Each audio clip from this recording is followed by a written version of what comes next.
Welcome back to another episode of my Fractal CM commentaries. Today we're gonna take a look at Lonely Tower, which is, so to say, the most annoying Fractal CM in my opinion, to Puck S at least. So this is a Puck group. We have a decent group this time. I don't even know what KP requirement it was. I can't remember that. It doesn't matter. It's a good group. At least we have a very good DPS with our Guardian here. And I'm playing Heal Chronomancer again. So I'm the healer POV here. And I will try, as always, to commentate everything here, how to do the Fractal, also what I'm doing. As always, special shout out to all my supporters on YouTube, Twitch and Patreon that help me keep the lights on. And now, let's jump straight in. So after interacting with the Harbinger, you get the question again. If you want to do the challenge mode, just accept it. And then you have to do exactly the same beginning as in the normal mode. It's a little bit annoying. It's just a pre-event and it's not challenging at all. I think the only thing that is really challenging in this Fractal is the end boss, and even that can be done really easily. I think it's actually one of the easier challenge modes if you have good DPS. That's really the key here. So you first have to split and do the puzzle games. So you have to go to the right side first and do the Astral music rhythm game, whatever how you want to call it. Just pressing the buttons there. Just go over there. That doesn't deal that much damage, especially as a healer. Just ignore everything and just deal with the torments and heal through it. It's just not that important. You can also skip it on the railing here and it'll be fine. You have to interact with this. You can actually skip it. I'll try to do that. I actually fail it. I'm really bad at it. If you dodge and press interact, you actually can skip this rhythm game. Or at least you will not skip the rhythm game, but you will skip the mob spawning. So if you do that consistently, it's actually quite nice. If you can't do it, it's also okay if you just do it normally and the spawning mobs will interrupt you. If you just negate these mobs, these avatars of Spite, if you can negate them, it's actually the damage to them, or just break the break bar, you will be fine.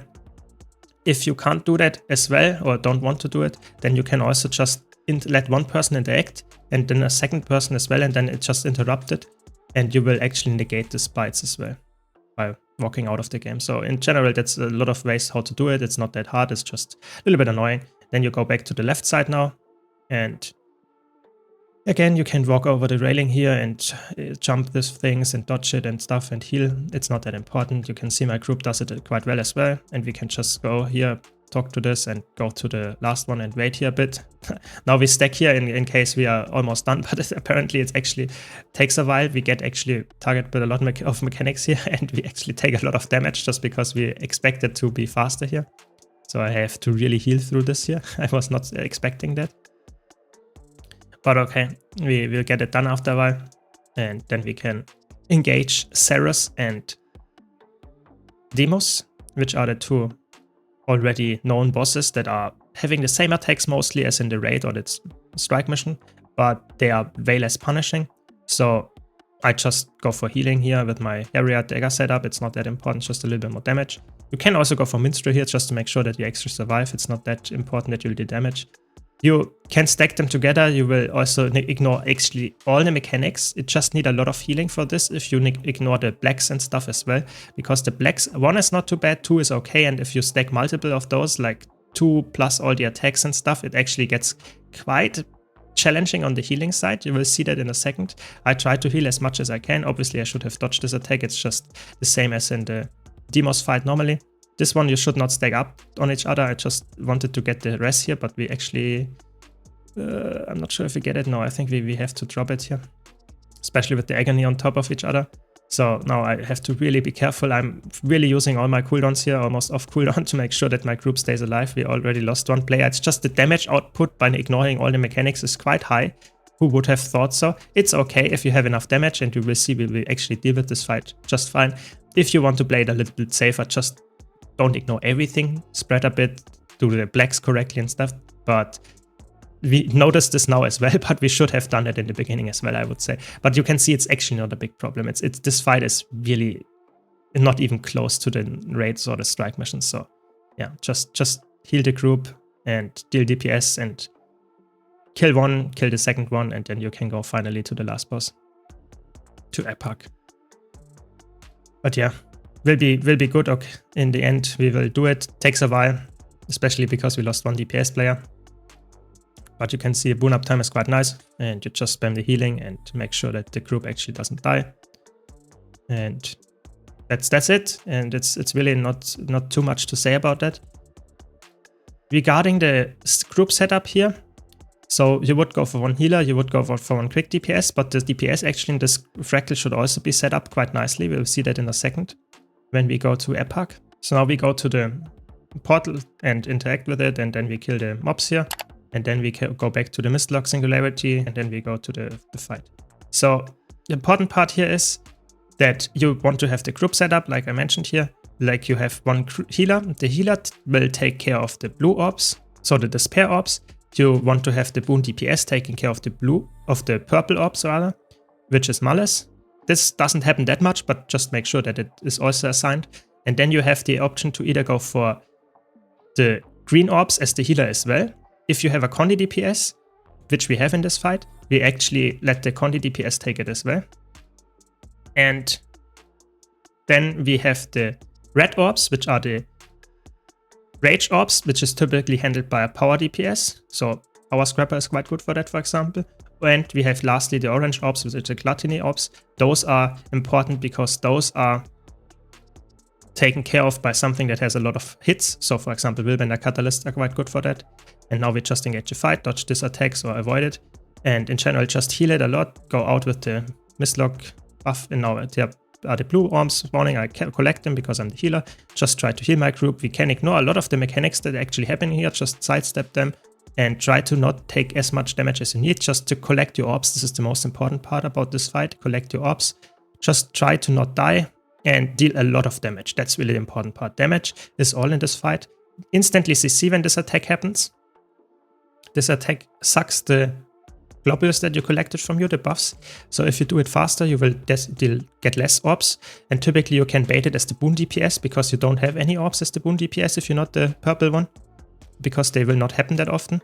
And that means if you bait it, just stand in front of Epoch a little bit further away, and typically that's baits it, and that means that you will get stolen the orbs, which you don't have any, so typically that's quite nice. You will just try to get the orbs here, and at 65% the boss will actually go invincible and we will go into split phase. And this is actually the important part about this. The split phase is the most challenging part about this fight, I would say, because if you fail it consistently or do it not fast enough, Epoch will get a lot of stacks and you have to reset. So just focus on the boss here, on the champion, kill it, and close the rift as fast as possible. Some of the orbs actually give you a faster rift closing, so the person that does that, so especially the rage one, should use it very, very actively on the closing the rifts. All the others can actually go faster on killing the next bosses as well. But typically close it as fast as possible so that more mobs spawn, and go to the second one, close it as fast as possible again, and then Epoch will spawn again. And we will do all the mechanics as previous. I will collect the blue orbs again because I'm the healer. Really try to collect all the orbs. That's the really important part. As soon as you see orbs, collect them. It's the most important thing about this whole fractal. If you don't do that, then Epoch will get stacks and at some point it will get unkillable. And now we have to CC again, do it really fast. You can see our whole group is CCing, not only me. That's really nice. That's why it's so fast. And that's also a difference to a bad group. And now we just do the mechanics again. We want to avoid a little bit of the damage.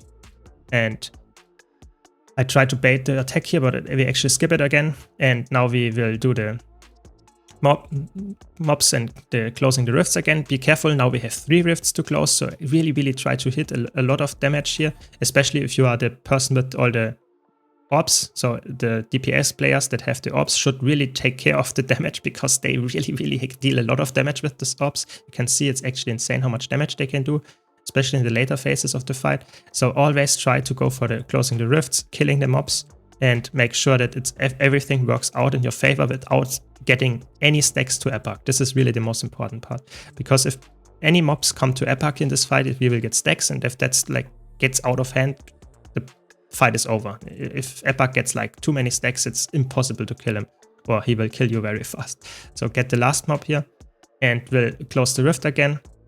We did a quite good job. I think nothing too much came through here. We will get instantly the suck mechanic, instantly CC again. I don't have my Moa up, but I can try to CC with my sharpshooters and my F3. And this was a little bit of a slow CC, it's okay. And we will now deal DPS, and we really try to focus down the boss now. Because we have a lot of orbs on our DPS, that means that they do a lot of damage. I just try to heal them. And you can see we can either dodge this, we can jump it if you have stability, you can also ignore it if you want to. In general, it's like this fight is not actually that much pressure. It's just if the people are executing the mechanics correctly, this fight is actually quite easy. It's not too hard on any player. It's just the DPS has to be there. If you're doing the mechanics correctly and you don't have DPS, this fight is horrible. Because the DPS is like really what carries you, and you don't have to do all the mechanics like 20 times, you only do them 3 times. Now CC the boss again, I try more twice. Actually my CC is quite good, but my group CC is also quite good, so that's why we skip it. Again, there are the blue orbs, I just go there, collect them just to make sure, and then we bust the boss down. It's actually not that hard. It's really recommended to do this Fractal with a decent group, and you will see it's actually not that hard. And you can see that in the last phase, the DPS of my DPS players are actually so high that they actually kill the boss very fast because of all the orbs. So this is the important part here. I would say personally that if you have the ideal setup would be some really fast hitting DPS like a Willbender, like a Catalyst that takes care of the Gluttony orbs, so the orange ones. Then you have one DPS player that is either doesn't matter, or it's a Conti DPS that takes care of the green orbs. If you want to have a power DPS there as well, then you would take care of the green orbs as the healer as well, just to repeat that again. It's really important that the Boon DPS is aware that there might be a purple attack happening, and then it has to collect the purple things.